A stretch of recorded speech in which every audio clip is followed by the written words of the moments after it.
En fait, il y a une sensualité dans le travail de l'huile, une espèce de douceur dans le geste, même s'il faut de la force et de l'énergie. Il y a une douceur, il n'y a pas cette sécheresse que j'ai ressentie en travaillant en acrylique. Et le fait que ça sèche lentement dans le temps, ça me permet de réintervenir le lendemain, 2 heures après, ou plusieurs jours après, et de retravailler ce que j'avais fait auparavant. La douceur dans la gestuelle, je ne recherche pas de violence quand je peins, bien au contraire. Mais en même temps, l'énergie, lorsque j'en ai pas, je ne peux pas la faire transparaître dans une œuvre. C'est quelque chose qui demande au contraire beaucoup d'énergie et de force. Mais la force n'implique pas la brutalité, donc... La première chose que je fais, suivant la taille qu'elle va faire, etc. Bref, c'est une page blanche, hein, comme une page d'écriture que je vais me mettre à faire. Et donc je m'installe devant, mais je m'assieds réellement devant ma toile et j'attends. Et c'est comme si on commençait à discuter toutes les deux, quoi, en fait, la toile et moi. Et puis j'ai quand même une petite idée derrière qui arrive, suivant mon état, suivant mes émotions, etc. Souvent, c'est une couleur, c'est parfois un trait. Voilà, c'est quelque chose qui n'est pas régulier. Et puis, admettons que je démarre, puisque j'ai envie de jaune, par exemple, je vais démarrer sur du jaune. Je vais carrément jeter mon jaune, pas partout, pas complètement, enfin bref, je cherche. Et ça ne se fait pas comme ça du jour au lendemain. Il faut vraiment un bon moment de réflexion avant de dire je vais le mettre où mon jaune. Parce qu'il ne faut pas non plus qu'il oublie et qu'il prenne tout l'espace. Et que moi j'oublie, il faut laisser des espaces de respiration.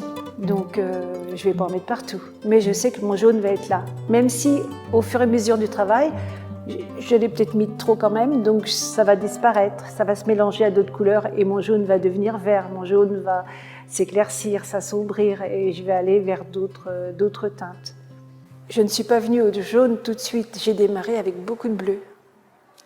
Et mon bleu a évolué, il est devenu de plus en plus gris. Et j'ai découvert, quand je dis j'ai découvert, enfin c'est pas récent quand même, le gris de Penne, qui permet de travailler, c'est pas tout à fait du bleu, c'est du gris comme son nom l'indique, mais que je peux éclaircir ou assombrir. Et on en voit beaucoup, hein, du gris de Penne, là. Ça permet de nuancer le travail et d'évoluer plus dans la douceur dont je parlais. L'œuvre se crée obligatoirement au fur et à mesure. J'ai pas un produit fini en tête, absolument pas. Ça va vraiment être...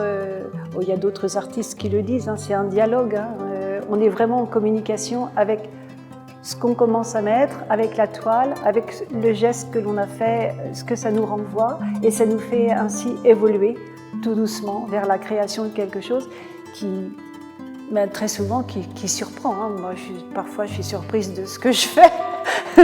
Je reste... voilà, puis, et parfois, ça nous posait problème parce que je pars, j'évolue, etc. Et j'ai pas dominé complètement, maîtrisé complètement ce que j'ai fait. Et ça, parfois, ça peut rater complètement, ou alors ça me surprend. Et puis, bien souvent aussi, je démarre une toile dans un sens. Je commence à travailler par rapport couleur, geste, etc. Et oui, mais qu'est-ce que je vais faire de ça, etc. Puis hop, je tourne d'un quart de tour ou complètement un tour complet. Mais voilà, là, ça a un sens. Alors j'utilise des pinceaux. Le minimum, c'est la largeur là, tu vois, tout plat, comme ça. Je vais carrément chez des distributeurs de peinture industrielle. Hein. J'ai des pinceaux larges comme ça. Très souvent, c'est du large comme ça qui me permet d'avoir des grands gestes. C'est pour ça que c'est difficile de travailler sur des petites toiles. J'ai besoin de respirer et de me défouler, en fait. Et puis sinon, les lames, pareil, ce sont des lames très larges, des lames de stuccateur. Ça permet également d'avoir des choses plus structurées. Une fois que j'ai mis mes couleurs, ça structure, ça donne des rythmes que je n'aurais pas si je n'avais fait que des taches de couleurs. Et voilà. Ça me permet de structurer. C'est une manière d'entrer en communication avec celui qui regarde. C'est une communication interposée. Moi, j'ai écrit, c'est prétentieux, une poésie, pas avec des mots, mais avec des couleurs et des traits. Et puis, la poésie, ils vont se l'approprier et puis ils auront leur propre lecture.